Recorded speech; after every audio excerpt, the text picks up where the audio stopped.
Okay, today I had a request for some more horseshoe hangers for curtain rods.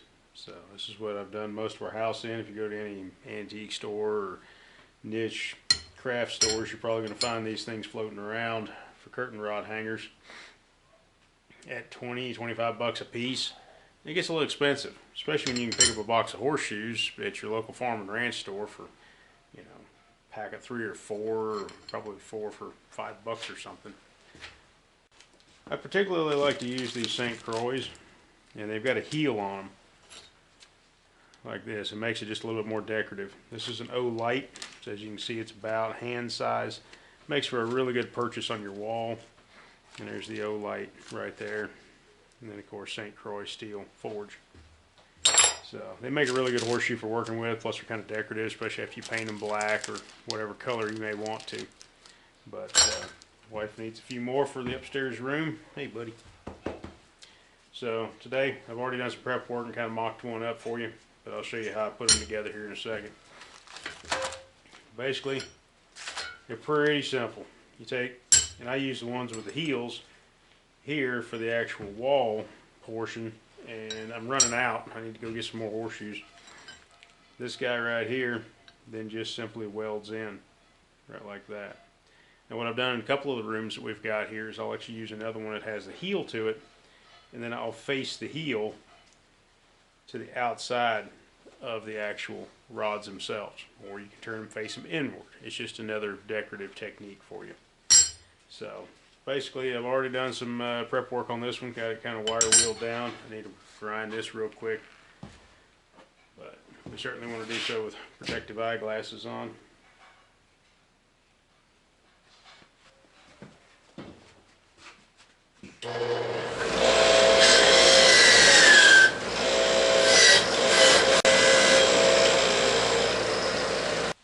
You can do this with a Harbor Freight style welder, or like I've got a great big ESOB MIGmaster 250 sitting here just outside of the frame. I use fabricating larger and heavy metals as well. It'll also aluminum, stainless, etc. But so you can do this with a fairly cheap MIG welder, or you can even do it with a stick welder. It just usually doesn't turn out quite as nice. Hey buddy, you back again? Alright, go find Mom.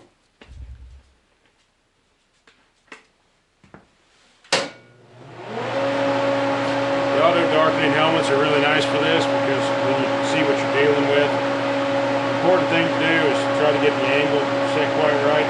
These will kind of come out just a little bit with them. It allows the rod to fall through.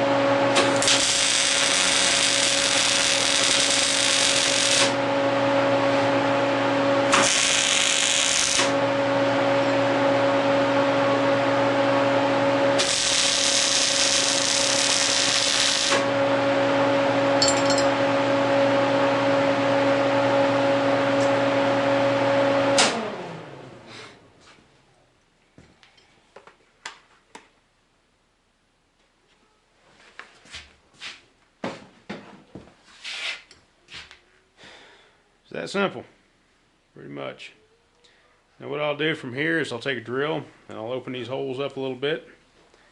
And really nice finish that you can do with these is adding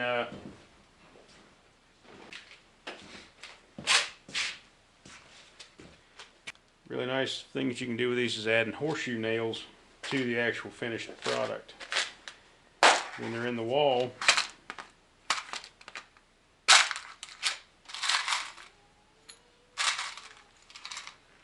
you actually drive them into your wall with horseshoe nails, especially up against that black finish. You can get these old square diamond studded heads, and they look really good up against your wall.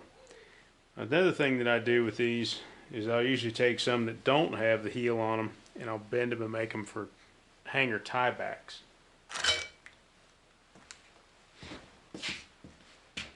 demonstrate right here right fast with this pony shoe. These things are kind of small and they don't do a whole lot. Simple as putting it in a vise and beating it down one side or the other.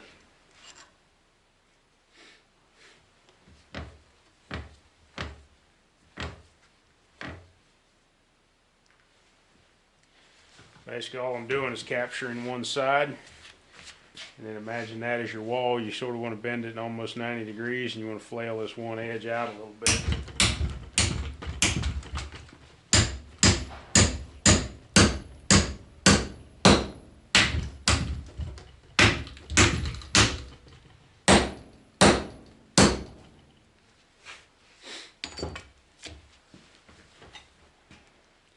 And up against your wall, that'll make a tie back for your curtain to actually set and rest in. Simple as that.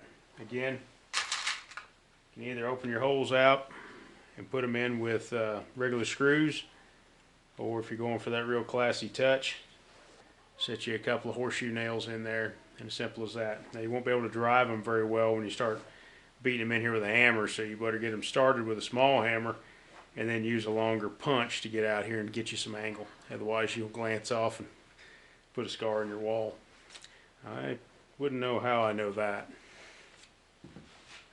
So, pretty simple.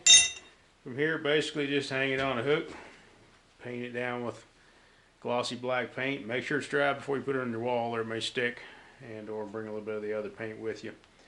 You can take a wire wheel and clean up through here.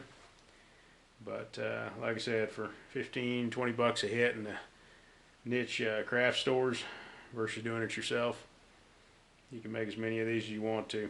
What I usually do for curtain rods is I use 1/2-inch black iron pipe, and they rest in there quite nicely with 1/2-inch black iron pipe. Now for a keeper, I usually take the other end here and drill a hole and drop in one of my horseshoe nails. Take a pair of pliers and bend the end a little bit. That way if anybody looks up there, all you're seeing is that nice pretty old square diamond cut head.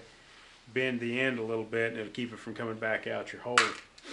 This is especially the windows in my house. I have to span sometimes 5 feet, and sometimes I think the largest one in there I'm spanning like 110 inches, so over 8 foot. So 1/2-inch black iron pipe does a real good job for holding up those curtains instead of the little kits that you buy in the store. And if you're good about threading, some people buy a large thread and they'll thread the end of this and then screw on a doorknob or something like that. Sky's the limit when it comes to the end of your creativity, especially if you have just a couple basic hand tools to work with. You can really do a lot. So thanks for watching. Hopefully this gives you a few ideas. Catch up with you next time.